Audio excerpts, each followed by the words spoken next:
Warning. This is the mostly unedited version of this episode in all its stumbly and uncut glory. We may include jokes or anecdotes that would not normally make it into the show.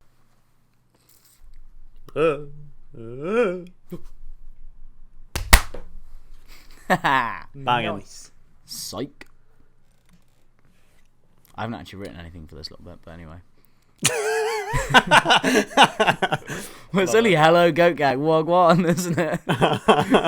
That'll do. That'll do, donkey. That'll do, donkey.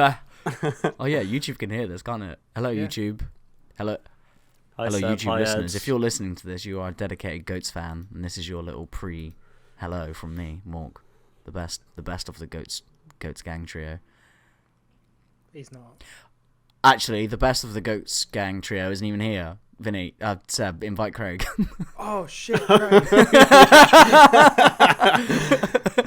Hello, involved. YouTube listeners. Here's an insight into the production levels of your favourite podcast. Now recording. There he is. Look. There he is. Right. Hello, Goats audience. Welcome to the No, greatest stop. podcast. Wait, I'm not ready yet. Now. Why not?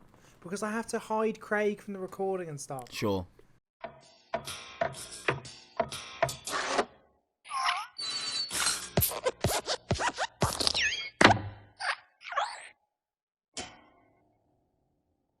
Hello, Goats listeners. Welcome to the greatest podcast on the planet, and soon to be the greatest podcast among all colonies when we eventually get to Mars. I'm looking at you, Elon.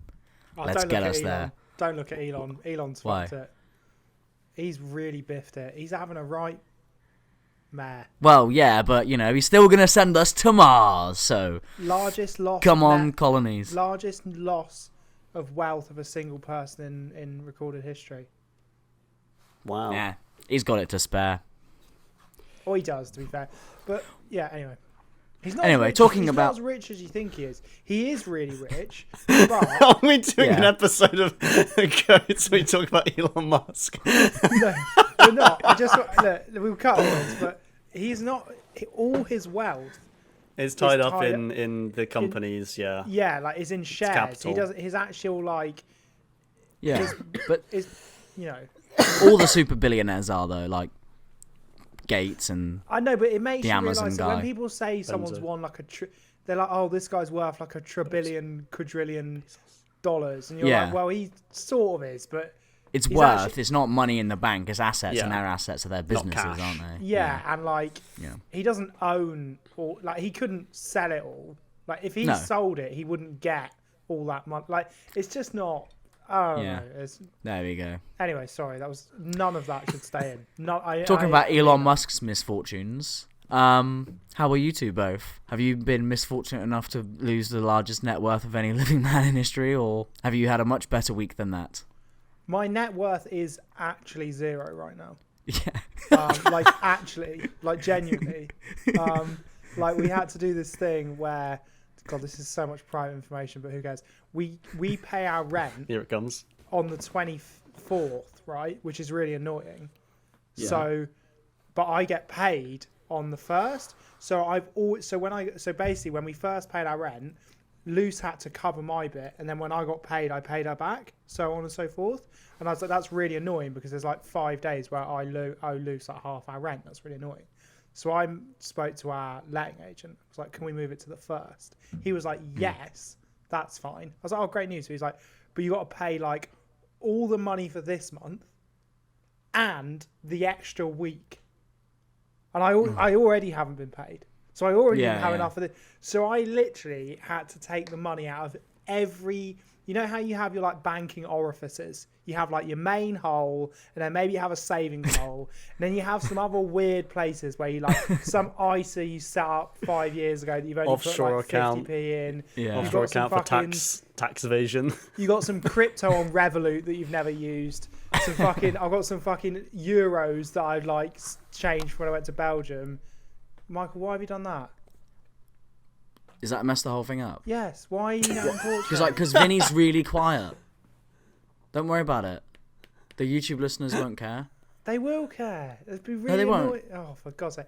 Anyway, so I scraped all that together, and I'll it turn gave 'em me up. like what? You're so annoying. Don't worry, I'm gonna sort it out. Just sort it like now. Like it shouldn't have taken as long as it is. I'm not very good with technology. Should we just start this Completely- podcast again? I feel like completely it got to a ruined really my bad anecdote. start. There we go. My anecdote so effectively. Anyway, so I got all this like micro money together, like literally like the online equivalent of like looking down the back of the sofa, like, oh, I had fucking €5 I didn't know about. Cobbled it all together to pay my rent, and I literally every single one I have says 0. Every single one. Except my credit card, which is in minus. So I guess my net worth is actually minus right now. Minus. Nice. It's been a good week for you then. Hell yeah, baby. But I did get Good a stuff, tattoo. Sam. That's always worth it. Yeah. Another one? What was This that? one. Obviously, we've seen that one, the fish. Oh, yeah. You showed Yeah. us after the episode last week. Oh, Yeah. right, yeah. Well, Yeah. I've had a grand day out anyway. Nice. Yeah, Vinny keeps all his money in a little jar, so he doesn't know about that. A little spunk jar. Yeah, Why is, spunks in it. why is there spunk involved? Look up Rainbow Dash plush toy and jar. No, Thank me later. no, I'm not doing that. Hang on. Is that rainbow as in dash as in like Of course, Seb's gonna be like, jump, oh yeah, like sprint. rainbow like dash? the Rainbow Dash pony. jar. Yeah. Rainbow dash jar. What is that? Is that cum? Is that rainbow dash in a jar full of cum? I can't believe you've never seen this before. It's like internet like folklore. Yeah, especially for you, Seb. You're always looking up all this weird shit. It's like 4chan history. Why is it brown? Because he left it on the radiator. that makes sense. Yeah, that's a story for another time. Jesus Christ. What we don't know is check the user who submitted that u/vdog2496. Nah, thankfully 4chan's anonymous, so my name is not out there. Oh, nice. Thankfully.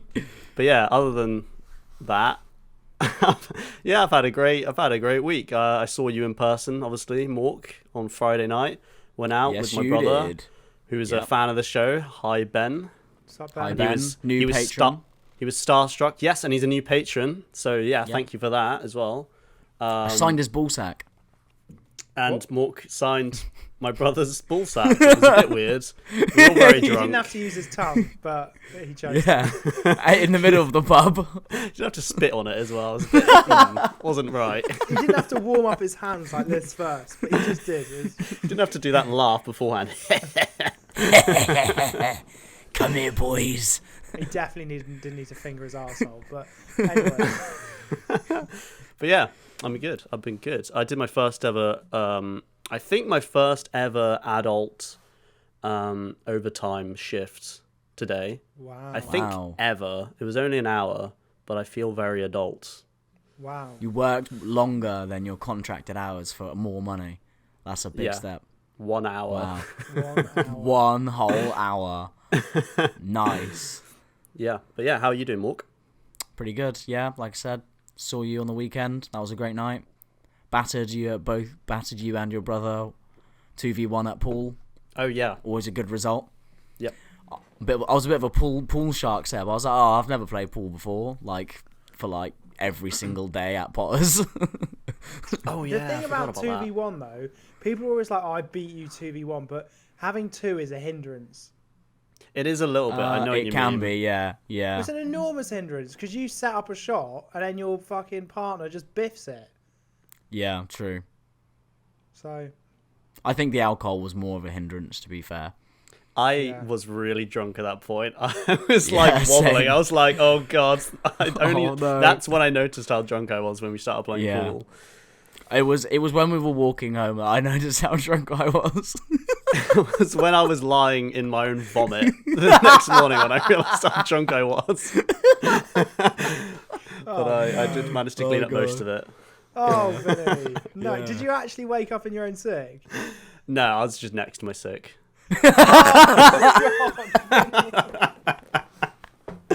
That's grim, mate.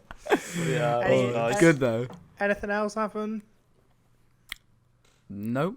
Don't think so. Don't think so. Fair play. Oh, I got hit by a gritter lorry. Nice.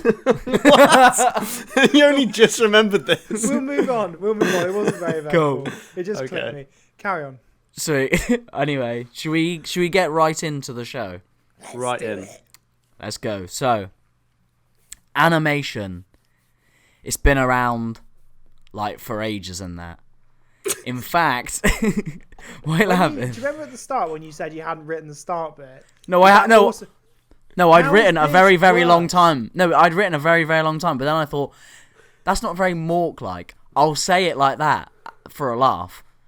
It was Sorry. funny. Animation.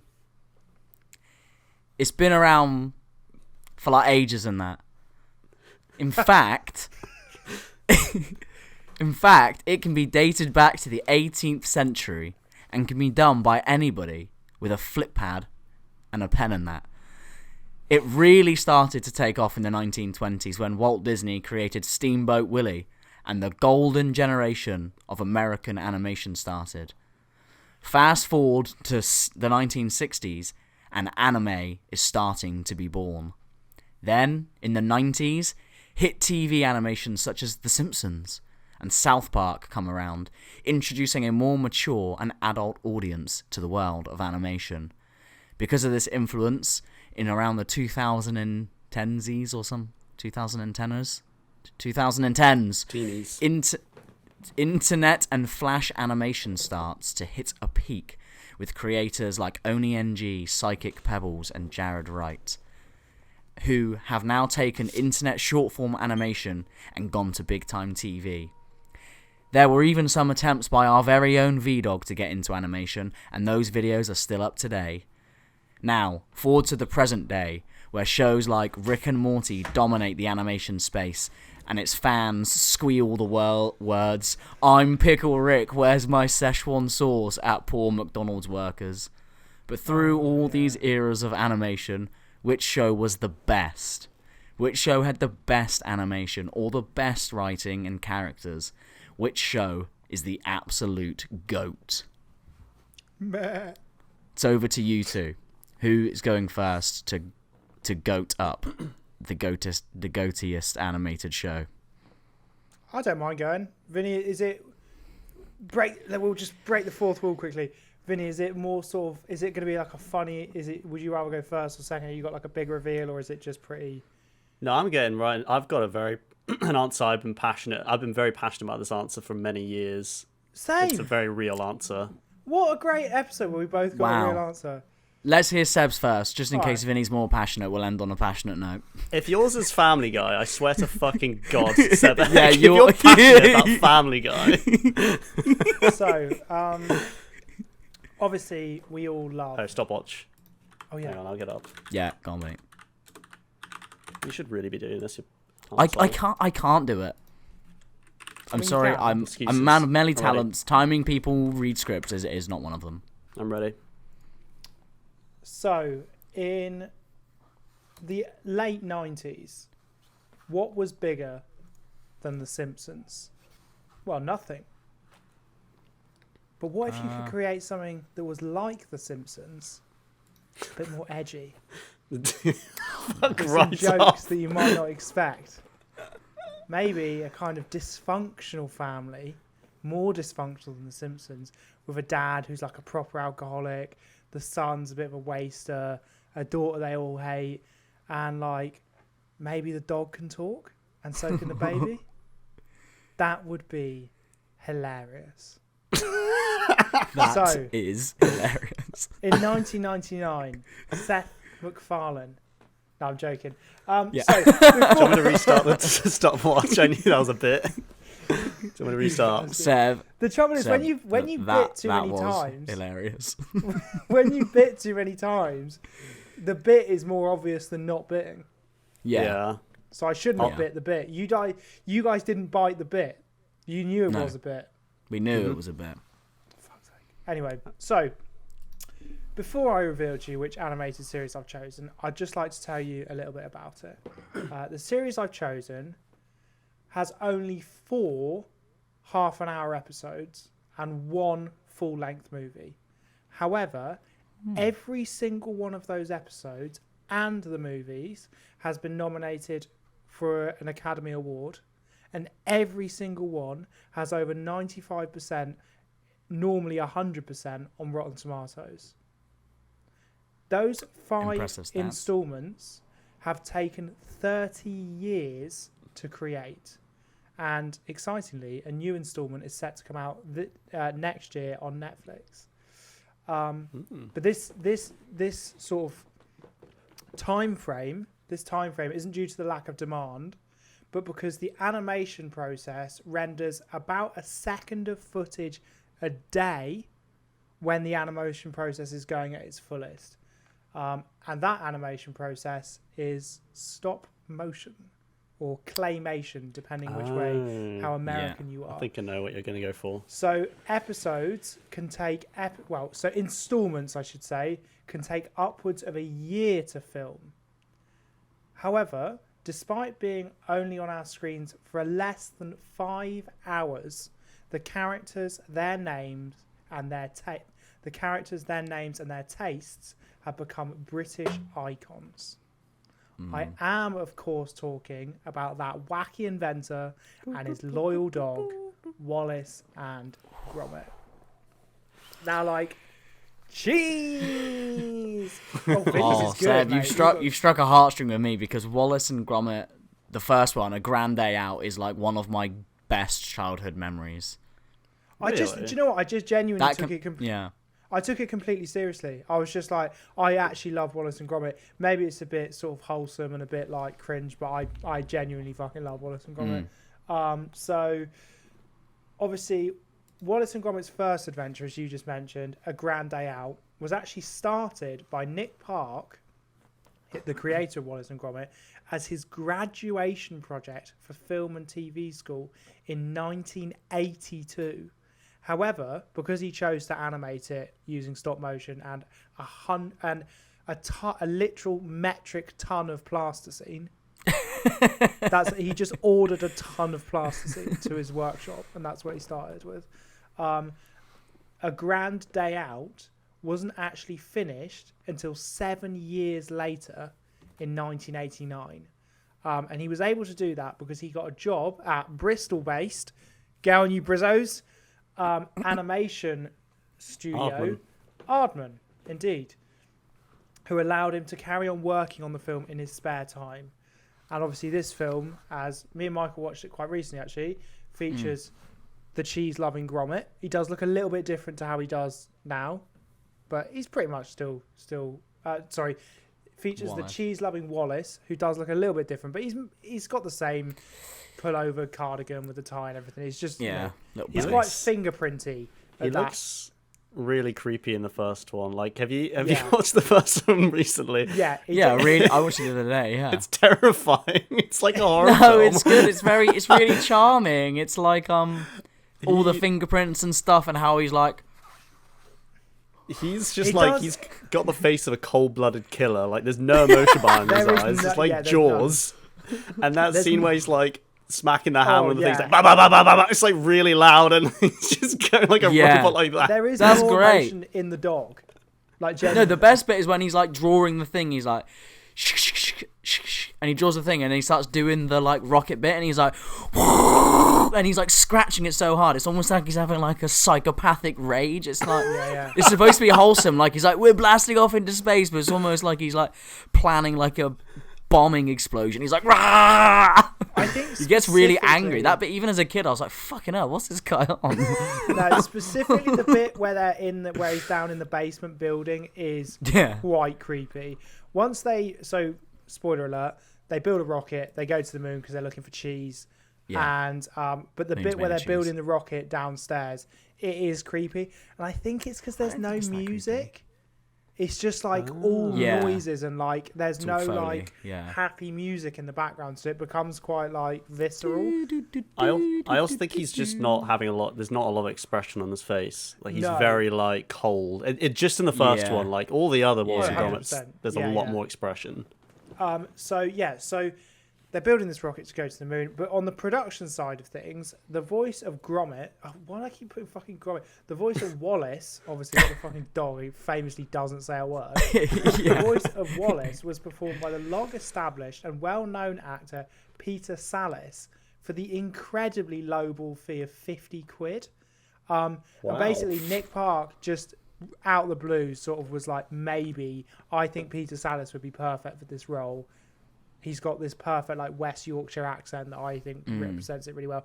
I'm just going to send him like a letter and ask if he'd do it. And he was like, yeah, right. Yeah. So they filmed all the lines. However, it took Park so long to finish the film that he then rang up Peter Sallis and was like, oh, by the way, I finished that film 7 years later. And apparently Peter Sallis audibly swore with surprise down the phone. And we're just like, fucking hell. Like, he didn't think it was going to happen. Probably forgot about it.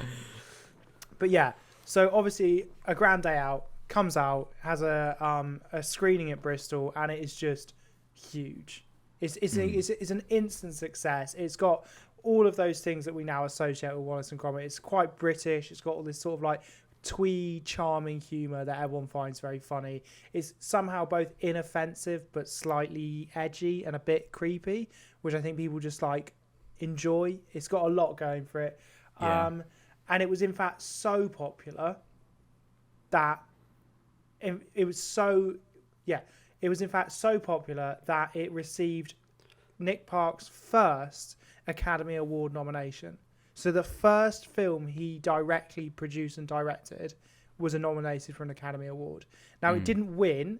It was pipped to the post by Creature Comforts, which is also an Aardman classic, where they went out and interviewed people on the street and then used their voices to voice like random zoo animals, which is just like iconic. There's one of like a South American like leopard on a tree that's like really, really funny. But anyway, this huge popularity for A Grand Day Out gave Nick Park the kind of power and the go-ahead to start working full-time for Aardman on making another short Wallace and Gromit movie. And this became the iconic, my favourite word, Wrong Trousers. Now, I think this is probably my favourite. I've got the wrong trousers. It's just so good. This film features Wallace, Gromit, their evil housemate, Feathers McGraw, and a pair of robotic trousers. And it's just fucking brilliant. Feathers McGraw is a penguin disguised as a chicken by wearing a rubber glove on his head. That's just fucking great. And it just has so many scenes that are considered, like when you think of Wallace and Gromit, you're like, oh, the Wrong Trousers. The most famous of all, probably the most famous Wallace and Gromit scene is the train scene, where they are chasing each other around. At one point, Gromit's chasing the Feathers McGraw. Then another point, Feathers McGraw's chasing Gromit whilst shooting him with a revolver, holding a diamond. And then Gromit's got a little, what's it called? Lampshade on his head, and the bullets are bouncing off of it. And obviously, the most famous bit is when he's laying the track down in front of the model train as he's going. Yeah. And there's a really incredible behind-the-scenes bit where they animated him to have 3 different arms, so they could replicate the kind of motion blur going up and down of him laying them down that fast. Right, so actually every frame he has 3 different arms which are coming down at the same time. So then it looks really fast without having to speed up the amount of... Yeah, so fair. Fucking brilliant. And that film came out in 1993. Huge success. Bigger than the first one. And won an Academy Award for Best Animated Short. Now, that is ridiculous. Nick Park's made, at this point, 2 short films. The first was nominated for an Academy Award, and the second one won an Academy Award. That's insane. Like, that's unbelievable. Then there was A Close Shave, which features the lost lamb Sean, and that exposed, through Sean turning up, they're exposed to Gromit. Sean turning up exposes Wallace and Gromit to a secret underground sheep rustling scheme run by a dog called Preston, who's abusing his owner. And Preston is, as is revealed in honestly still scary fashion to me, when Preston the dog goes through the shave-o-matic and they set the shave too close, it shaves his skin off and he comes out as a fucking robo. Yeah. And he's like the fucking Terminator. And when I was a kid, I was like, what the fuck is going on? It's terrifying. That's still, even now, I'm like, Jesus Christ. Like, when you think about what's actually happening there, they're shaving his skin off, and then the fucking sides of the container that he's in start bulging out as he's like punching his way out. What the fuck? And obviously, Terminator pressed them. that reference to the Terminator, it is a reference, and that is again something that is throughout all the films, is these little references to other iconic film franchises that just again engage it in having this like fantastically very British humour that I just think makes them work. The film again nominated and again won Best Animated Picture at the Academy Awards and has a rating of 100% on Rotten Tomatoes, which I think it thoroughly deserves. I think it's fucking incredible. Does it have a higher rating than The Wrong Trousers?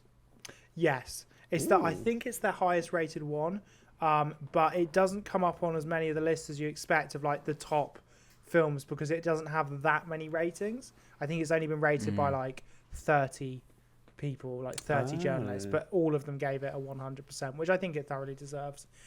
Then basically he's got a batting average of like 3 for 3 with Academy Award nominations and 2 for 3 with wins at this point. Aardman and DreamWorks team up and they're like, Nick Park, make us a full-length film. What does he make? The Incredible. Chicken Run. Wait, he does make Chicken Run, but he also makes Curse of the Were-Rabbit, which is fucking great. Again, like I don't want to just do like a blow-by-blow for all of these different films, but Curse of the Were-Rabbit, Wallace and Gromit are now like humane pest control people that run around catching rabbits and putting them all downstairs in the same what's it fucking called, basement that they built the rocket in. And because they're humane, Wallace doesn't know what to do with them, so he's just building more and more hutches for more and more rabbits. Then he decides, what I'm going to do is I'm going to brainwash them using lunar energy, and I'm going to think about how much I don't want to be a pesky rabbit, and I'm going to send those brainwaves into a rabbit. And what happens? There's an accident.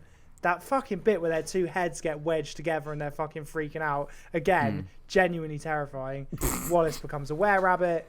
Every time the moon comes out, he turns into a rabbit and he goes around terrorizing the villagers. It's fucking great, mate. It's incredible. It's absolutely brilliant. And again, huge success. Features probably my favourite joke of the series, which is when they ask the police officer in the church what he thinks has happened, and the police officer says, I think it's arson, and they all go, what? And he goes, someone's arson around.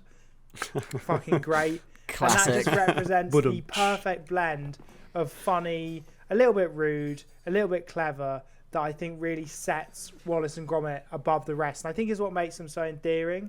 They are, I would genuinely say, one of the few things, if not the only thing, that I look at and I think that is quintessentially British.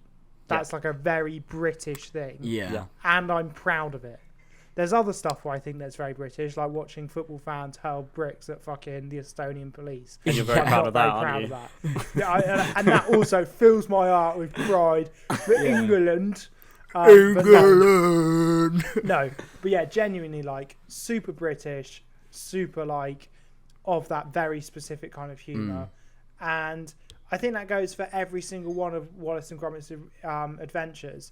Everything from like his regional accent, his Yorkshire accent, his love of tea and cheese and crackers, and like just the humour, that very British humour of like the overcomplicated inventions that he makes. You know, that the bit from The Wrong Trousers where they go down from Curse of the Were-Rabbit where they go down the slides, they're getting in the suits, and there's like big hands picking them up and taking their shoes off. Yeah. It's all incredible.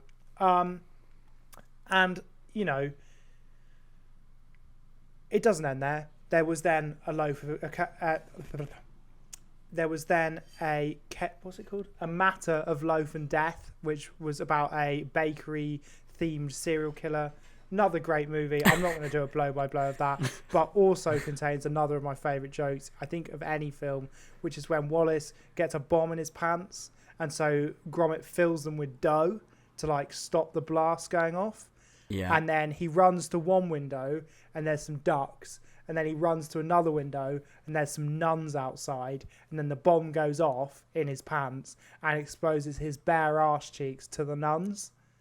Fucking top bands, mate. Wow. Hilarious. But also that a reference. is hilarious. Right, you don't need to get revenge for your shit joke earlier that no one laughed at. Right? I worked really hard on this, so Really hard, man. I Oh. very wasn't Wallace good. and Gromit joke. Very Wallace and Gromit joke. Cut that. Nope. But yeah, that's also a reference to the Adam West Batman show. There's a bit where he's got a bomb Oh yeah. and he runs to each end of the pier, and on one Yeah. side there's some ducks, and on the other side there's some nuns, and he goes, "When can a guy get a break?" And it's just fucking He says, great. "Some days you can't get rid of a bomb." Oh, that's it. Some Yeah. days you just can't get rid of one. That's the one. It's hilarious Anyway. how Batman went from that to like an ex-shining vampire, like pretending to be really dark and edgy in an alleyway, isn't it? Do you mean like Riding the on a Dark fucking Knight? motorbike. Yeah. I think they're both equally valid. I think they're Yeah. both equally No, valid. I just like think both. it's quite. Yeah, I think they're both equally. But it's funny to see the Oh, yeah. evolution of them. Whereas like Spider-Man, it's kind of stayed the same actually. Oh yeah, pretty much. But have you yeah. seen like the older Spider-Man things, like the animated show from like the 80s, 90s? Like that I was remember quite the one good. that watching as a kid. Yeah, that was really good. Yeah. I think I remember that being quite goofy as well. But yeah, sorry, Seb. But yeah, No. But yeah. Anyway, I'm not going to keep going on about it because we all know what Wallace and Gromit is, and I think we all know it's brilliant. And I truly believe it is the greatest animated series of all time. It's won 3 Academy Awards, countless BAFTAs, and is one of the greatest and most perfectly British TV exports of all time. And that's why I think it's the go. Also, it saved the Wensleydale Cheese Factory, which is a fun little fact. wow. Because no one Where was would we buying be Wen- without that? Well, no one was buying Wensleydale cheese, and then Wallace and Gromit, they mentioned it in A Grand Day Out, and then everyone started buying the cheese again, and then they did an ad campaign for them on the cheap, and fucking Wensleydale cheese saved loads of factory workers keep their jobs. It's another British fucking love story. British tradition. Yeah. Nice. Wow. Anyway, I love Wallace and that Gromit, because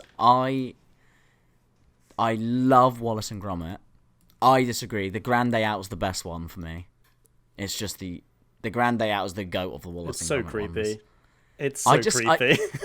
I just have so much nostalgia for it. I had it on like VHS, and I could use the VHS player from like the age of like 2 or 3. I was like putting in my own videos and stuff.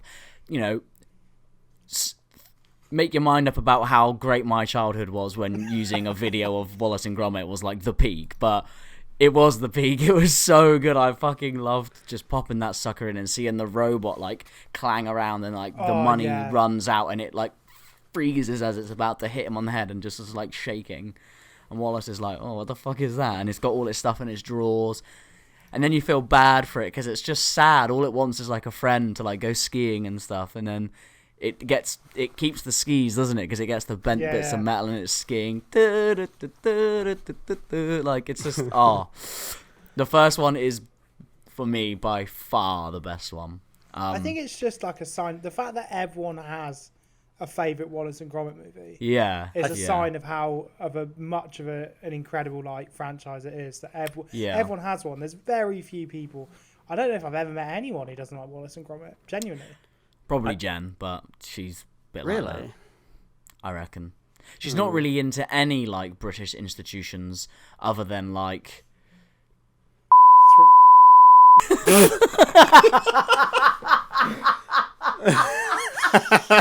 right. I'm just gonna wave at myself. To cut that out. Please keep that in, please. I might just Sam, beep it. I do might just not beep keep it. that. Just beep that out of both edits. If she ever finds out I said that, I'm dead. I have to say, Sebek, Yes. thank you so much for not picking like Family Guy or like Rick and Yeah. Morty or something yeah, that's yeah. like I have a lot to say on why it's not that good. No, Yeah. I never wanted Thank to do you. something like that. There's I love nothing Wallace not and good Gromit. about Wallace and Gromit. It's like a labour of love as well. Like to make stop motion is insanely hard. Did you Disgusting. know I did a BTEC in animation? I didn't, but it doesn't shock me. I did it as like a timetable filler in college because I needed to fill an hour a week. Because I did law as well, so not, not just a thick as short planks, whatever. Not just a pretty face. Yeah. Well, look, I'm no one to judge. I failed an outdoor ed BTEC at A level, so yeah. Well, I may have failed animation. I didn't collect my results, so I don't know. Well, I failed mine because I left early to go and work in a factory. So Get in. That's how fucking we roll, baby. Yeah, boy. I still put pass down on my CV because fuck it. Yeah. But what I submitted as my final thing was stop motion animation. I created a little scene of a Ceratops?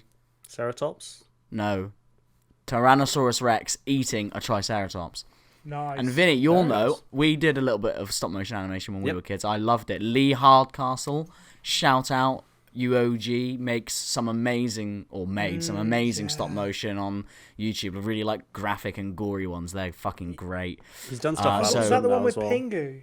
Where Pingu gets like fucking what's that film called? He gets like an exorcism. There's like a Pingu exorcism one. Maybe. The one I remember the most is T for toilet, where there's like a little boy who's like scared of going to the toilet. And the mum's like, don't worry, just go to the bloody toilet. And he's like, oh, he like sits on it, he starts pooing, and the toilet like comes alive and like eats them all. And it's just like ridiculous. But yeah, so you've hit two great things with me there. I love Wallace and Gromit. I absolutely love stop motion animation. And having done it, I know how difficult it is. So well done, Seb. I also am very glad you didn't pick like something shit. I thought about how I didn't want to do it more than I thought about doing it. The only thing that was close was the original Looney Tunes, because I remember watching them when I was a kid. But as soon as I thought Wallace and Gromit, I knew that was what I was going for. Yeah, I just fear that you've made my decision. I think Vinny's picked a strong one, and I fear that it's going to be incredibly difficult to choose.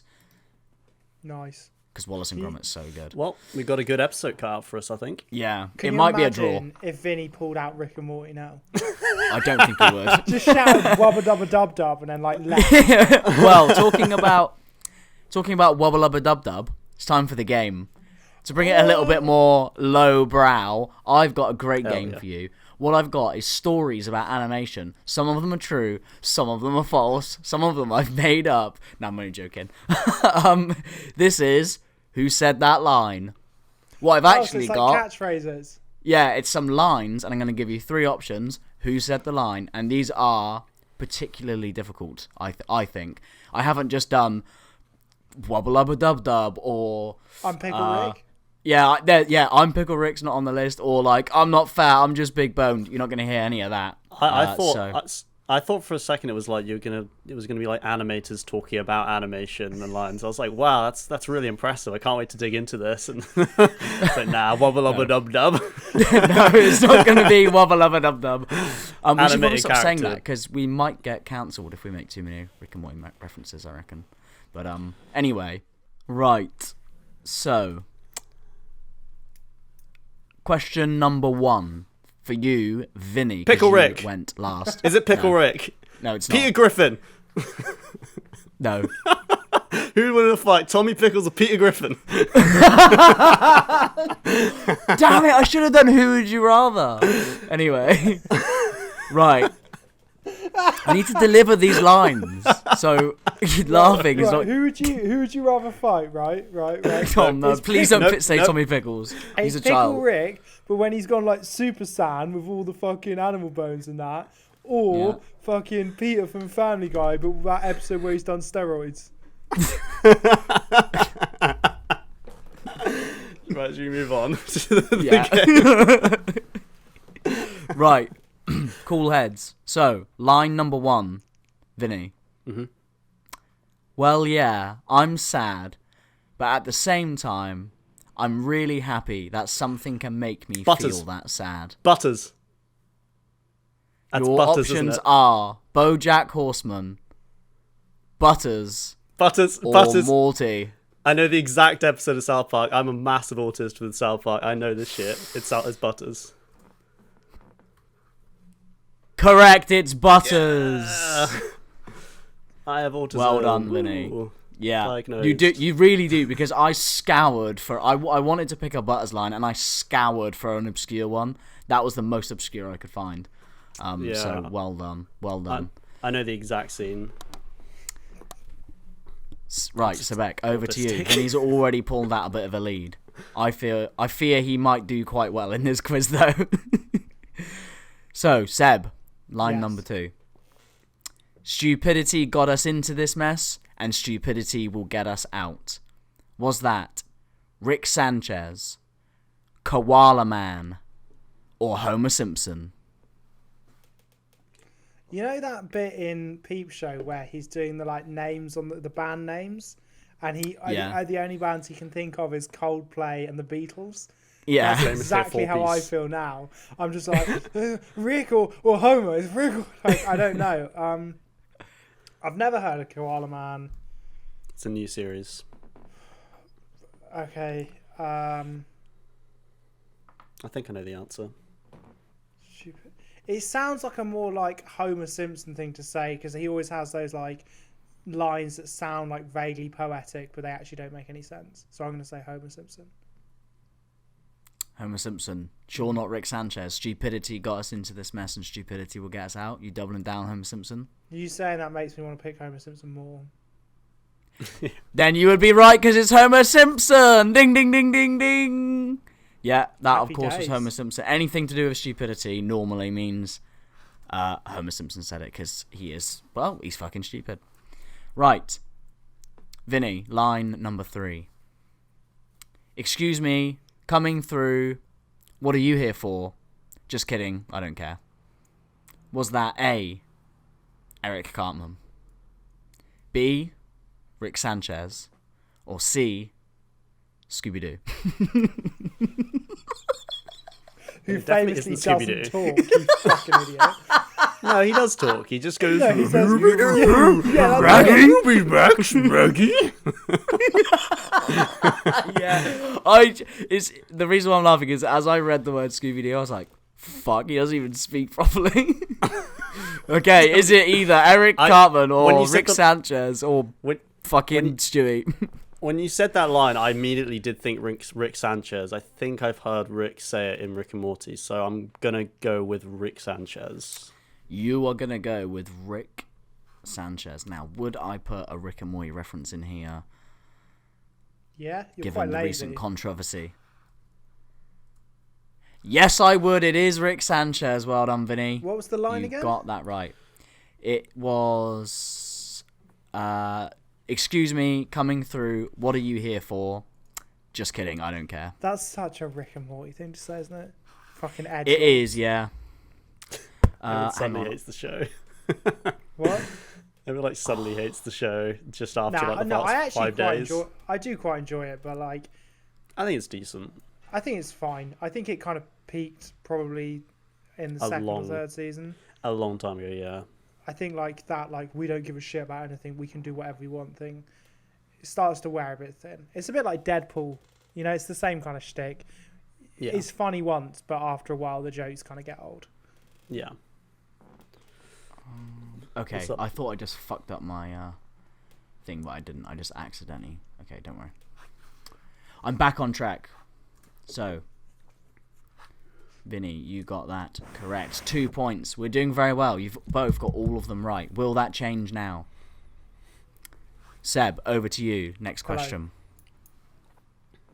I'd rather shit in my hands and clap than hear you speak. Was that A, Eric Cartman, B, Big Les, or C, Peter Griffin, who you famously think is the greatest animated character of all time? The strongest animated character of all time. Strongest. He'd When he's beat on Goku steroids. up. And Tommy Pickles. And Tommy Pickles. So hang on. And you think Peter Griffin's the most fuckable as well. We established that. No, right. I think it's no, I think it's Lilo's older sister from Lilo and Stitch. That was Yeah, my, like, we sexual know, awakening. yes. Yeah, I we don't know if know. I've said that before, but she is thick, Yeah, thick you- with 2 C's, man. Anyway, Yeah, I've heard that. I'll be down for that. so What can you repeat? I'd rather shit my I'd hands and clap. I'd rather shit in my hands and clap What than were the hear you options? speak. You have A. Eric Cartman, B. Big Les, or C. Peter Griffin. I don't think it's going to be Peter Griffin because he's not like witty on the show. The show makes like what could be considered to be witty jokes, but I don't know if he ever says them. His character isn't that of being quick. If you said Stewie said that, I might go for it, but I don't think it was. Big Les. I haven't watched as much Big Les as you two, but again, then I say I'd rather shit in my hands and clap.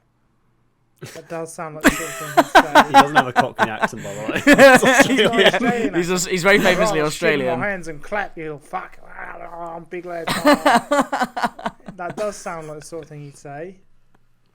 Especially if his son was like, "Can you buy me an Xbox?" And he'd be like, "I'd rather shit in my hands and clap." But then Cartman is known for his like pow pow witty retorts.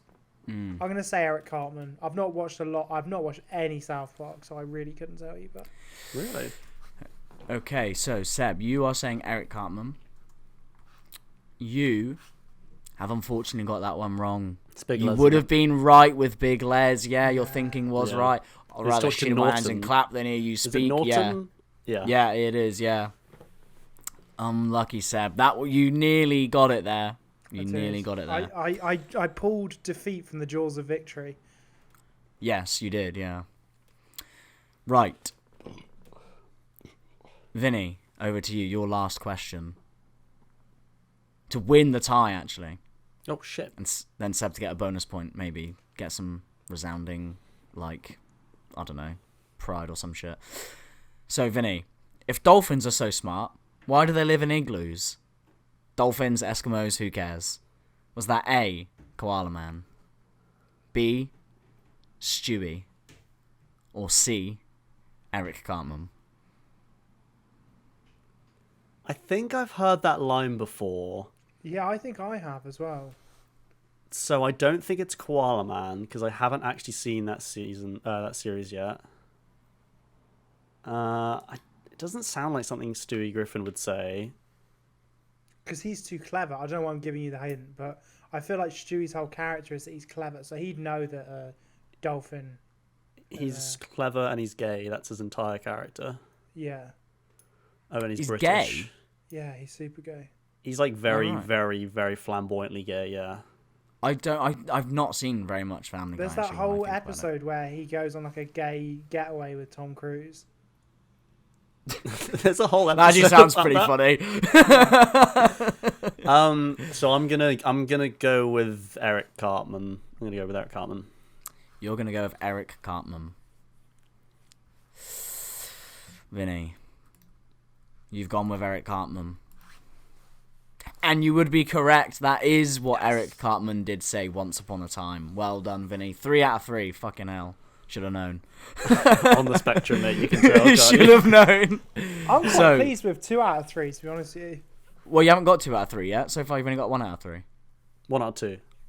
1 out of 2. Maybe you Oh. can get 2 out of 3. Let's see.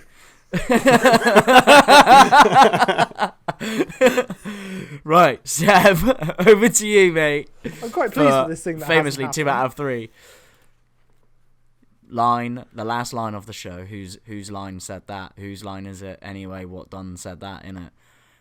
I mean, this was something I made. Something that came from me. That was a part of me.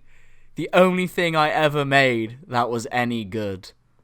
Was that A, Morty, B, Randy Marsh, or C, Donald Duck? Randy Marsh is Stan's dad in South Park. It's definitely not Donald Duck. I haven't watched enough South Park. If it is an episode of Rick and Morty, it'd be the episode where he gets the sex robot pregnant. And Wait, his son go... Who was the Rick and Morty guy again that you said? Morty. There's an Oh. episode where Morty gets a sex robot pregnant, and then he Yeah. has an alien son. Who then Absorb, goes on- absorb. Yeah, Gazorba, who then goes on to write a book about how much he hates his dad, and I think he might say that at the end. So I'm going to say Morty. I think I'm probably wrong. I would have gone with Morty as well. Well, if you'd both gone for Morty, you would both be incorrect. Vinny, you idiot. It was Randy Marsh when he did the giant shit. Oh, yeah. Okay, well, I'm not as spectrumy as we once thought. You know, he does the Hallelujah. giant shit and twists around Yeah. on the thing. Hot. And Bono is like really upset because he's supposed to be the biggest shit in the world. That's a great episode. Yeah. Sorry, Sarah, but I feel like I've done you a bit of a disservice. I didn't know you hadn't watched as much South Park as like normal people, so some of those Normal questions are probably a people. bit unfair. South Park's fucking great. If you pick South Park as the GOAT, it probably would be. I But, actually love South Park. I genuinely South think it's a Park. fantastic show. It's so good. It's everything that shows like Rick and Morty and Family Guy think they are. Yeah. They're trying to emulate that in a way, but they never will. They parody everything fantastically, which I love. And also just like aren't afraid of anything. Yeah. Like their Scientology episode is actually a big part of how Scientology got exposed, which is mad. Well, yeah, Really? exactly. Yeah, Yeah, they yeah. do great. Wow. They do good services for the community. South Park, Yeah. like the big shit. But there we go. I think that game was a hit. I enjoyed that game. It took actually a very long time to put together because it was really hard to find all those lines. If I do say so myself, but that was a growing success. Vinny, well done. You showed that indeed on the spectrum, you are very high up on it. So well done. That was a very spectrum-y thing to say by me. Spectrum all around. It's a big rainbow for all of us. You're very high up on it. Is that good? Print that on a t-shirt along with words, do we need 'em? Bang! Flying out the doors. Before I do my bit, could I quickly pop to the loo? Thank you. Enjoy. Oh, we're going to have to entertain the YouTube audience. Let's go, Seb. Have you got a funny anecdote or story you want to tell? Because, like, this one time I did this shit so big. I said this thing, right? It goes like this. What? That came from me? What's happened to me recently? Oh, I don't know if she'll be listening to this bit because she normally listens rather than watches, but big up Thea Watkins, works with me, goes to jiu-jitsu with me, got her an absolutely nasty triangle today and she tapped like a little bitch. So, what's up, Thea? That is some trash talk. She's going to come back next week and, like... Mate, I check you out. absolutely am the worst trash talker. Not because I trash talk too much, but because I don't back it up with any kind of skill. But I literally do just mouth off the whole time. Oh, no. It's a bad habit, but it makes me not panic as much if I'm just fucking about. Yeah, you're going to get clipped up, though, aren't you? Like, I'm going to ruin you, and then it's going to be you laying on the canvas, like, bleeding out of your eyeballs. Have you seen that really famous video where it's the second Khabib versus Conor fight, where Conor's just They only fought once, you mean? They only fought once. Did they? I thought they fought twice. No. Oh. Well, the Conor Khabib But fight. yeah. Where he's wound him up so much, and Khabib's like not taken any of it as a joke or for as business, and he's just mauling Conor, just fucking going like, "How dare you do this? How dare?" And as they finish, the ref pulls him apart, and Conor goes, "It's only business, man." And you can just see Khabib's just so angry. He's like, "I'm gonna fucking kill you." Yeah, as he's like pounding me, he's like, talk now, let's talk now and shit. Yeah, it's quite funny. He's so angry. And then, obviously, he taps, and he's so furious at him for tapping, and he pulls the mouth guard out, throws it at him, and then just turns, looks at Dillian Danis, vaults the cage, and just... Yeah. Amazing. Did you not see that when it happened? Oh, you may not were even into MMA. I remember it vaguely, but I wasn't as into MMA at the time. Oh, man. I watched that, not live, I watched it in the morning, but I hadn't seen anything about it. I was, like, fucking stunned when he jumped over things. It was one of those, like, sporting moments where you're like, what have I just seen? That's insane. Like, I couldn't believe it. The more I watch Khabib, I know, and I agree with you that the Daggy boys are quite boring to watch. They are boring. But what a fighter, man. He never fought anyone that good. That's the only. That's more problematic than him being a good fighter or boring. Conor's like, quite good. Yeah, but that a coked up alcoholic Conor's shit. That's true. His best win might even be Justin Gaethje, and even then, a good Justin Gaethje never turned up. I just wanted to see him fight someone like like Tony Ferguson in his prime. That fight should have happened because Tony Ferguson then would have an animal and just. Yeah, I just feel like someone who could have like just actually hit him hard in the face. But then you look at like Islam Makhachev, who's basically just fucking Khabib in a skin suit. Oh, like, Volk's gonna batter him, I reckon. Yeah, but well, I think so. But the way he made such light work of Charles Oliveira was terrifying. Yeah, but Charles Oliveira just isn't actually very good. He's got the most BJJ submissions in the UFC history. Yeah, but there's a reason why he's had loads of fights and like no titles because he's like, I don't know. I just don't think he's very good. He's a bit like Cowboy. Do you know what I mean? He can fight loads, but he's never gonna fight the best. Do you know what I actually think he is really hot. I think he's a really good looking guy. Anyway, Sweet. sorry. We've overdone our anecdotes. We've overdone our anecdote, but Volk's gonna batter Makhachev, and if everyone's like, oh, no, because he'll just tap. Watch Volk versus Brian Ortega. Volk does not tap. Volk is a fucking champ. He's gonna smash him. I love the only Volk. way. The only thing that goes against Volk is the height difference. He doesn't give a shit. He's a little scrapper. I know he doesn't give a shit, but I think if he loses on anything, it'll be height and reach. And I also think that Makhachev might stun him by going in mostly striking for the first couple rounds and just wear the... Because Volk doesn't have the reach. He'll just keep getting knocked. Yeah, but I think he's got the intelligence to come in on the inside.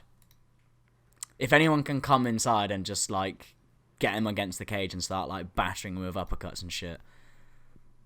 If anyone can come It's going to be a inside, great it's Volk. fight. Right, moving on. Yeah. I hate if anyone can come inside Makhachev, it's Volk. Vinny. Sorry, V-Dog, you're so tapped out. Yeah. I don't know what you guys are talking about, so I... UFC. Yeah, I know, but I don't... Yeah, it's Have like... you seen that like, new power slap thing, though, Vinny? I'm like a lady, and the lads are talking about football, and I just switch off like how I do when my man is having sex with me every night. Anyway, that was pretty dark. No, that power slap thing's outrageous. I don't understand We talked about it in a Ridiculous Sports, didn't we? Yeah, yeah, very we did. briefly. Yeah, we did. We've already done this. Move on. Yeah, sweet. Vinny, what's the greatest animated show of all time? Is it going to be The Big Les Show? No. And I'll tell you why. I already know what it is. Did someone want to time me, or should I time myself? I can time you, Seb, time him. Okay. I don't trust you. You're very famously very untrustworthy. It's actually not true. You're very famously reasonably trustworthy. Famously reasonably trustworthy. That's like basically saying you're surprisingly trustworthy. Like, he's more trustworthy than you would expect. No, a normal person would trust him probably wholly, but he's been pranking me for like 15 years, so I don't trust him that much sometimes.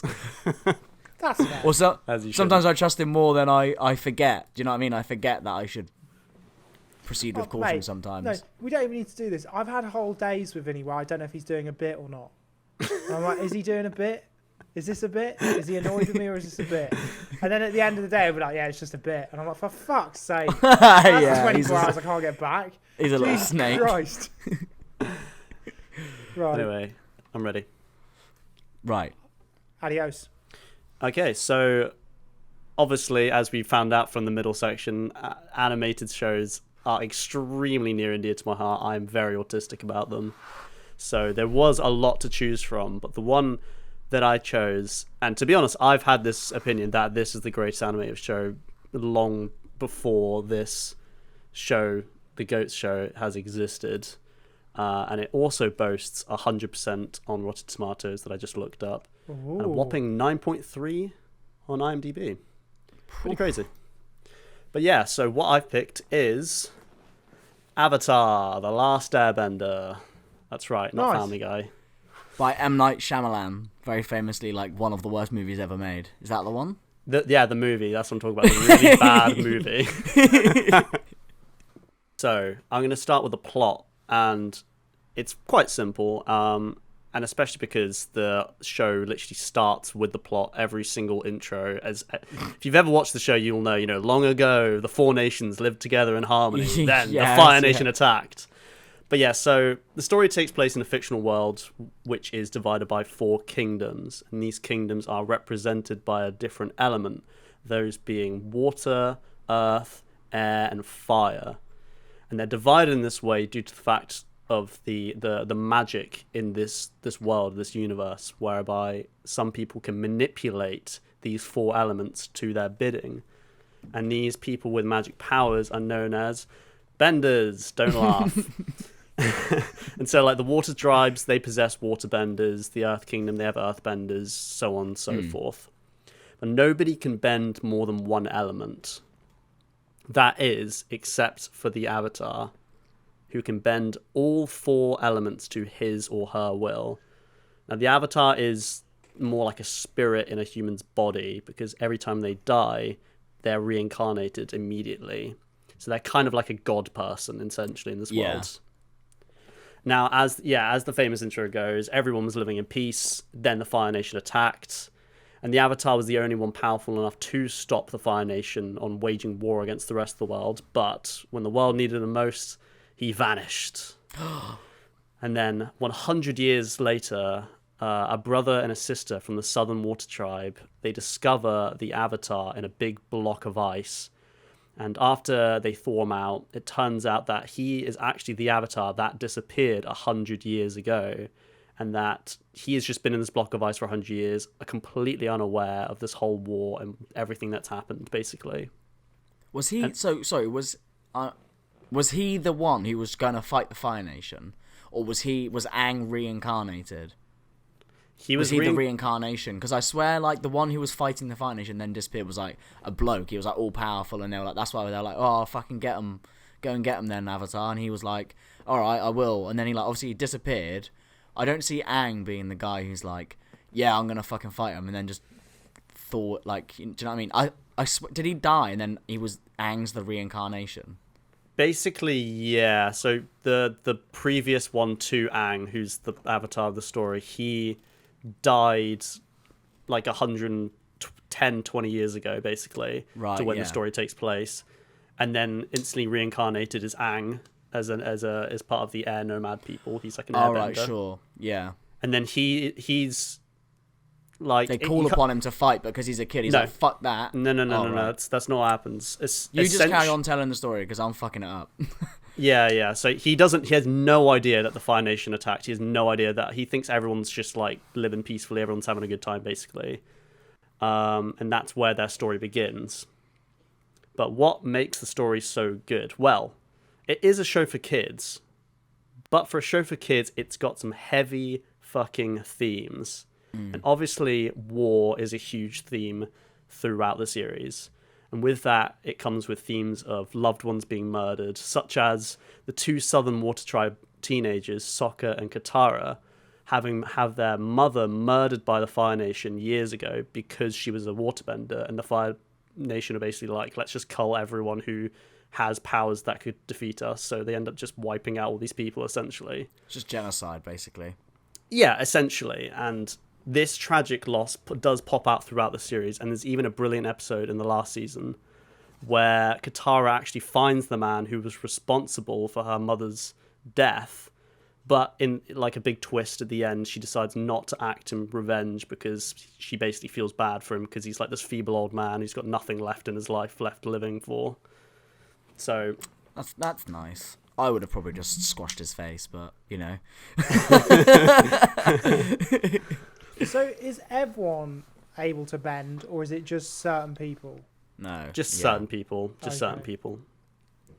But not only did the Fire Nation try to cull all of the waterbenders, but when they first invaded the other kingdoms 100 years ago, the first thing they did was go to the Air Kingdom, the Air Nomads, because they knew the Avatar would be reincarnated as an airbender.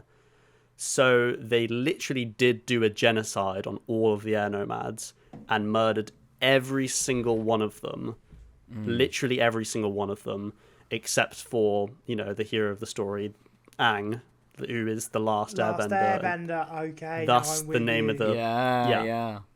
Yeah. They froze him in the ice to protect him and shit, innit?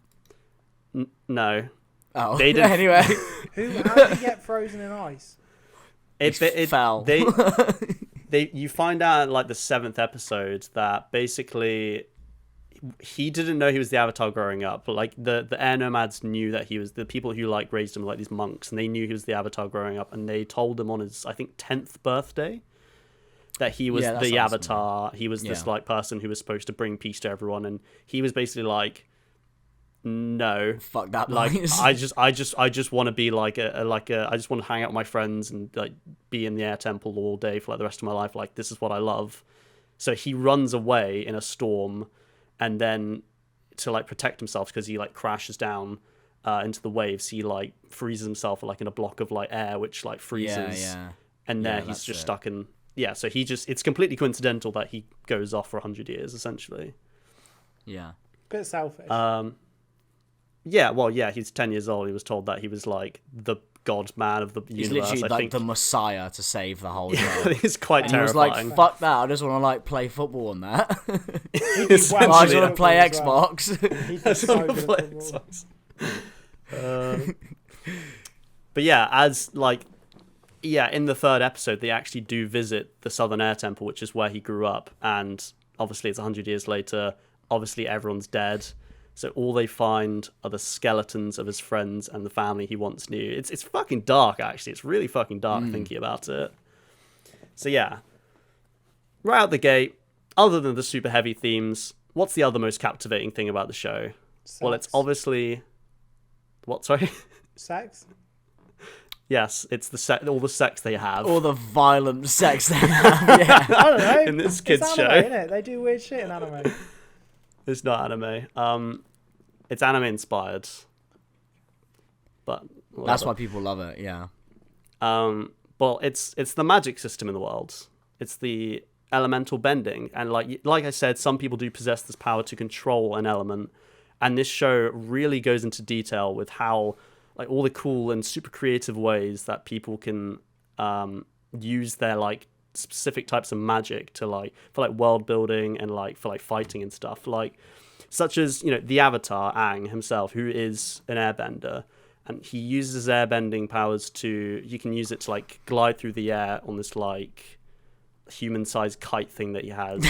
Yeah. Essentially, so he can like fly around and shit like that, and he can like create a little ball of like gust that can like, you know, travel, you know, he can fucking go super fast around like water, and you know, you can do all this cool shit with air. You can run really fast. But I thought he could use all of it. How come he's only using air? No, I'm just giving an example that air can be used for these specific things. But does he do water stuff as well? He does everything at the end of the show. He like the whole thing is him like learning all the elements so he can stop the Fire Lord essentially. Right, sorry. Another example is how in the city of Ba Sing Se, which is like the capital city of the Earth Kingdom, they have a train system whereby the carriages are made of stone and rock, and earthbenders use their powers to basically carry people from like stop to stop because they like can push the rocks essentially. Whoa. So like they have all this like stuff that's like really world building, and like how in a world with people, with certain people with these magic powers, how they would actually like utilize it for like public transport or something, you know. Yeah. Quite mundane, but very interesting. Yeah, exactly. Yeah, it's all about world building, basically, yeah. Yeah. And even like there are small examples where like firebenders use firebending to just heat up their tea. Like just small things like that. It's just like, yeah, you know, and even like bigger things. Like there's an episode in the last season where this woman who's a waterbender uses her waterbending powers to like blood bend, because there's water and blood, and she uses it to like bend people's like limbs and like make them into like her puppets essentially. Like it's a kind of like a horror sort of episode. It's very like scary and stuff, but like it's like that's like how creative and like how in depth this show goes into like all these different powers and systems basically. But yeah, not only does the world building exciting, but the fight scenes are really fucking cool, because all of the 4 elemental bending styles are completely based on real life martial arts. So basically there is a whole list of them, but the only one that I could pronounce / I knew was how the martial art of Tai Chi is used as the basis for waterbending because Tai Chi is very like flowy and stuff like that, which makes sense for like waterbending. Yeah. Have you ever seen? This... Sorry, I'll pause the timer. But have you ever seen the video of the guy who tries to take on a UFC, not a UFC, like an MMA fighter, and protect himself using his chi? Pretty great. Yeah, what are those guys called? Like this, and he tries to create like a ball of energy to protect his face, and then the MMA fighter just punches him in the head. It's fucking great. What are those guys called though? It's got a special martial art name. That Tai Chi Chi. thing. That's what it is. Tai Chi. No, it's not Tai Chi. It's like a different, like, it's like a fucking, these guys are like wackos. But this bloke teaches, have you seen this video? It's like on a beach. This bloke teaches this woman how to create like an energy force field. And this woman is so like brainwashed into this idea that she like fully believes him. So she's like doing her energy shield, and the teacher's like, right, I need another volunteer. And just gets another random bloke, and he's like, right, you, run at her full speed. And she will block it with her energy shield. And she's like, right, got it up. And he just runs full speed into her, and she goes fucking flying. Like, he absolutely annihilates her. There's also that really famous one where that, like, I think he's French, like, documentary filmmaker goes out to visit one in America. And he's like, the guy's like, I'll push you over with my force powers. And he basically tells the documentary guy to, like, stand bolt upright on his balls of his feet. No, on his heels. And he, like, just gets closer and closer with his hand. And the idea is that, like, basically people just, like, naturally lean back to get out of the way. And because you're bolt upright, you're obviously just going to tip backwards. But the director guy just doesn't. And he just sort of ends with his hand on his forehead. And then he starts to, like, push him. And he's like, you're pushing me. And he's like, sometimes you need to push them. And he's like, well, that's not using your force field, is it then? You're just pushing me over. And the guy's like, well, no, sometimes. And he's like, no. It's really great. It's so funny. I love those like fake martial arts. There's like chi ones. It's not Tai Chi, because Tai Chi is not a martial art like that. It's like a spiritual thing. It's a bit like how origami's like a martial art, but it's like these yoga. These chi guys, they're just fucking hilarious. Also, no one who does Tai Chi would actually, they wouldn't say they could fight using Tai Chi. It's of course. It's not like they wouldn't pretend to make an energy bubble. No, it's just about like movement and like. It's a spiritual thing, that's all it is. I also, sorry, I'll stop talking about this in a minute, but I'm going to send you guys the link in a minute of this guy who is like, he's either a real black belt or there's a lot of like fake black belts out there. Turns up to an American jiu-jitsu dojo wearing like a Super Saiyan style, like, what's that show called? Fucking Dragon Ball Z. Dragon Ball Z style, like, gi with like the arms cut off and a belt and like a thing around his forehead. And he tries to challenge the sensei of the dojo to a fight for the dojo. And the guy's just like, get the fuck out my dojo. And he's like, no, sir, I'm being honourable, but please fight me. And he's like, get the fuck out of my... And he's like screaming at him. And he's like, sorry, bro, I just thought it'd be like a cool video. And he's like, you can film me all you fucking want. Get out of my fucking dojo. And he's like screaming at this guy. And he's like, I just wanted to challenge you for your dojo. And he's like, he's like red in the face. He's like so angry. And then the guy... To be fair, the balls on that guy to do that prank. Ridiculous. It's so stupid. He could have snapped him like fucking Bane. Like, literally, what are you doing? But anyway, carry on. Sorry. So what is another great thing about The Last Airbender? Well, the characters, obviously. You can't have a show without characters. And all of these characters are fucking fantastic. They all go through massive development arcs, whatever you want to call it. And to name a few of the main players, we have, like we said before, Aang, the Avatar, who does start out as basically just a goofy kid who kind of is just like, yeah, I guess I'm the Avatar. Let's like not talk about that. You know, he doesn't really want to acknowledge all the burdens and things that he has to like carry. But as he progresses through the show, he learns more elements. He travels around the world, becomes more learned. He becomes way more mature. And there's even a really interesting episode in the last season where Aang, it turns out because Aang was always raised by these monks who are kind of based on Tibetan monk culture, the air nomads. They always taught him that violence is never the answer, but he's kind of supposed to kill the Fire Lord. That's like his main goal, and he's like, I literally can't. This goes against everything that I'm being taught. And it's like a really, really interesting dilemma that like he has to go through. Another character being Toph. She is a blind earthbender who you meet in season 2, who basically came from like a very rich and powerful family who kept her locked up in a mansion as her parents were basically terrified of her being hurt or being taken advantage of. But it turns out her blindness is actually her strength, because she's such a powerful earthbender that instead of seeing the world through her eyes, she sees them through earthbending. So she knows exactly where everyone is. She knows when people are lying because she can literally so good she can like hear the heartbeat like treble That's onto so the earth. cool. Right. Yeah. Yeah. It's What really is fucking cooler cool. in any sort of TV show film than a blind person who's fucking not actually, they're like blind but they don't need their eyes. Yeah. It's always fucking sick. They're Always. sick even though they're blind. It's always in kung fu shit as well. They're always like sick at fighting even though they're blind. Have you ever watched The Boys? There's a bit in that which is Yes. like, it like preempts that, and then he's like doing all the shit and he's like doing this parkour course, and he's like, how can you do that? Like Homelander, who's like the kind of villain, he's like Superman, he's like, how can you do that? And he's like, I hear, like, I use like echolocation, I like click with my mouth and I can hear where things are. And Homelander just smacks his ears and he like falls to the floor and he's like, what good are you now? Now he's just a blind freak, you little bitch. And he's like so angry. He's like, don't be, you fucking dare bring a fucking cripple in here. And he's like so angry. It's fucking great. What a scene. That's a great show. Yeah, I literally haven't only seen just Boys. It's next on my list after Game of Thrones. I just finished it. It's really good. So good.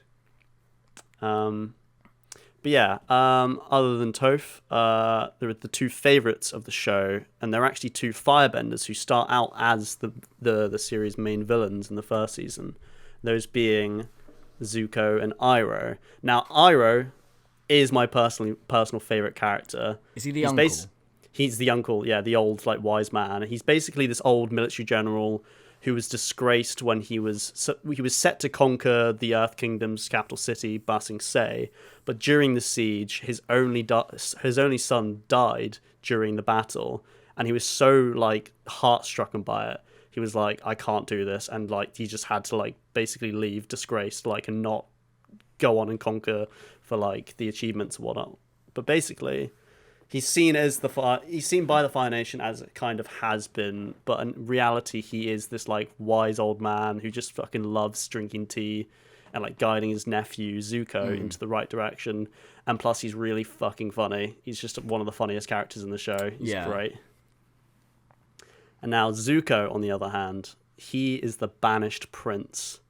As a teenager, he was invited to attend a war council with his father, the Fire Lord himself. But during the council, a general wanted to plan essentially a war crime and murder hundreds of innocent Earth Kingdom civilians for the Fire Nation's war conquest. Zuko then speaks up and calls him out and says, like, this is fucked up, this is horrific, we can't just murder innocent people. But in doing that, it turns out he's insulting this higher-up general, who then is challenging him to an Agni Kai, which is a kind of firebending duel, like a one-on-one duel. 1v1 me. Do they at any exactly. point do like the kind of anime beams where like just fire like beams into each other, or do they avoid that kind of behavior? I think that happens in the like one of the last episodes. It kind of doesn't really, does it? Because that's always such a letdown for a show. Like, there's always that joke that all Marvel films eventually end with just two superheroes just like beaming at each other with like a big ball of energy in the middle, and it's like, for fuck's sake, really? Two big beams of energy, just like one guy's doing this, another guy's going like this, and it's just like, for fuck, come on. But it's always just like cut from guys' faces, like, and then there's like, and then like cuts to the ad break. And then when the ad break comes back, and they're still, Dragon Ball Z, that is Dragon Ball Z all over. I used to watch Dragon Ball Z so much as a kid, and it's actually shit for that reason. It's just, It's so ingenious though. Like, imagine you've got like two unbelievable superhumans whose like powers are so big you can't even comprehend them. Well, just cut to their faces. Then you don't have to animate. Yeah. Them. Just have them doing this. Just do Standing that's like still half going, the episode though. Yeah, just standing still going like it's so easy, like it's ingenious. Yeah. It was always so funny when it would cut to other characters' storylines as well. They're like running around doing whatever. Then it would cut back to them like And A they're still storyline, going. and it's just their faces. They're like B story, 10 minutes cut. That's fucking great. So funny. But yeah, so Zuko's challenged to an Agni Kai, but then it turns out when he gets to the Agni Kai, like arena or whatever, it's not the general that he disgraced. It's not the general he insulted. It was the Fire Lord himself, his own father, that he insulted by speaking up. So Dum, it's dum, his own father he has to dum. 1v1. So obviously Zuko refuses because he's like, I love my father. I'm not going to like hurt him. But his father's like, no, fuck that. You will fight me. And when Zuko refuses, his father, the Fire Lord, punches a fireball into Zuko's face, scarring him for life with this big old red scar that he literally wears for the rest of his life, and banishes him from the Fire Nation, being like, I'm not having like a weakling son who's gonna like take over the throne. Like, you are nothing, basically. And he basically tells him, you'll only return once you're gonna sail around the world with a tiny little boat with your disgraced uncle, and only you can only return only once you find the Avatar, which is seen as kind of like a lost cause because nobody's seen them for 100 years. Yeah. So he kind of sets in this impossible task, and then there's like, you can come back once you've done that. Yeah, which is like, the first season is, the Avatar's come back, and Zuko sees him, and he's like, the whole thing is about how Zuko just wants to catch him so he can regain his honor and come back. And I don't want to spoil his entire character development, but there's so many fucking twists and turns and betrayal and is this the right thing that I'm doing and all this sort of thing, where it's like a lot of inner turmoil and his uncle's trying to guide him in the right direction and all this. But I don't want to spoil the ending, but it's literally the best character arc I've ever seen in any TV show or movie, literally ever. I'm not joking. It's such a fantastic character arc. But yeah, that is why I think, some of the reasons at least, why I think The Last Airbender is the greatest animated show of all time in the western side of this world, at least. It's got literally everything. It's got humor. Like, I could literally talk about this for fucking hours, but like, I haven't got enough time. But I missed out. But there's so many fucking funny jokes. Like, Sokka's an extremely funny character. He's always come out with, like, these witty remarks that just... Ira as well is just like an extremely funny character. He just loves drinking tea and playing like mahjong and playing his little like lute thing. Yeah, I remember that the uncle was really funny. Yeah, exactly. It's got like incredible fight scenes and animation that's just like jaw dropping. It's got just really, really good character development, fantastic characters that you love to root for and just, love to see go through these like these trials and tribulations. It's got like genuine tragic and sad moments. Like, one of the saddest scenes in any piece of media ever to this day, and it still chokes me up whenever I watch it, is the scene where Iroh, it's like an episode in season 2 where it's like 4 short stories in one like episode, and one of the short stories is Iroh sort of going around in the Earth Kingdom like in incognito, like living a new life essentially, because he's like completely disregarded the Fire Nation at this point. And he like a mugger tries to mug him, and he basically like he's just like pushes him over and it's just like, your stance is weak. Let me show you how to like do a good stance. And then he sits him down and talks like, why are you trying to mug people? And he like helps out this guy with some like sage old wise man advice. And he like picks up this guitar and starts fucking shredding and playing this song called Old Soldier Boy to this little kid, and he stops him from crying. He's like doing all this like really nice stuff, like, and then at the end of the day, he goes up on top of this hill, and he lights these 2 like incense candles, and he puts down a picture of his son, his deceased son, and it turns out it was that day is like the birthday of his son, who's obviously been dead for a few years now, and then he sings to himself the Old Soldier Boy song, and like with like tears coming down his eyes, and like the episode ends, and it's honestly it chokes me up. Because he sees his son in the other kid. Yeah, he sees his son. Yeah, exactly. And it's oh mate, it's so fucked. It's but it's literally got so much going for it, and it's such a testament to how great of a show it is that I fucking loved it as a kid. Like, it was one of my favorite shows ever as a kid. But even now to this day, as a 26-year-old, having watched it like 5 times all the way through at this point, no joke, I still think it's so fucking good. It's got everything, literally everything. And I just think if you haven't watched all of it, you're missing out. Go and watch it, yeah. Wow. Yeah, because I know, being a bit of an animation nerd as well, that like it's very highly praised for blending like Western, because it's made in the West, isn't it? Yeah, Is it? I didn't know that. It's very that's the thing. So it's very highly praised for people not knowing it's made in the West when it's highly derived from like traditional anime. So it like kind of crosses the border and appeals to both audiences. And I wonder if it was like a big player in anime becoming so popular as it is now, because that was one of the first super accessible animes to like Western audiences, along with like things like Dragon Ball Z and stuff were obviously really popular as well. Yeah, maybe.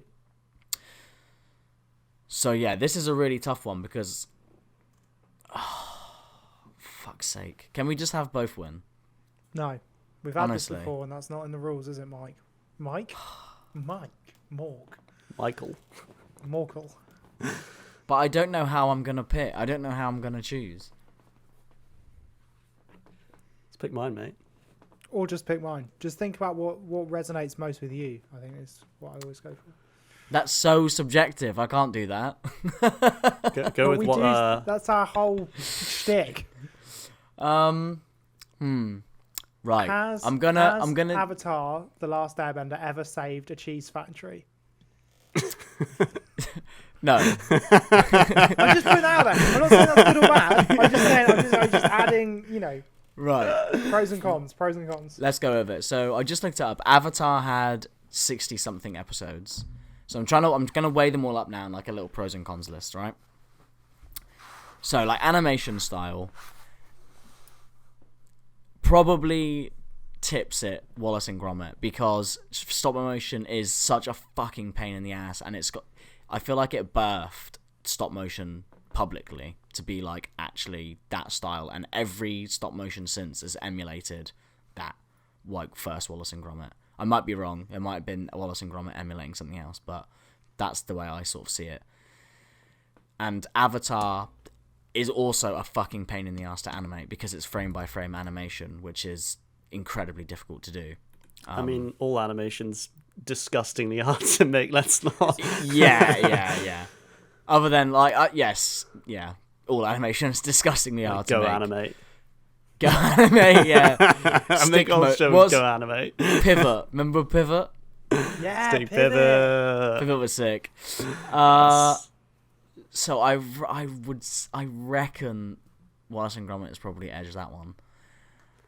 The appeal and the influence, I guess probably like a tie, because Avatar is enormous and has birthed like it was so big. M. Night Shyamalan was like, I'll take a crack at it, and it was fucking horrible. You really shouldn't have.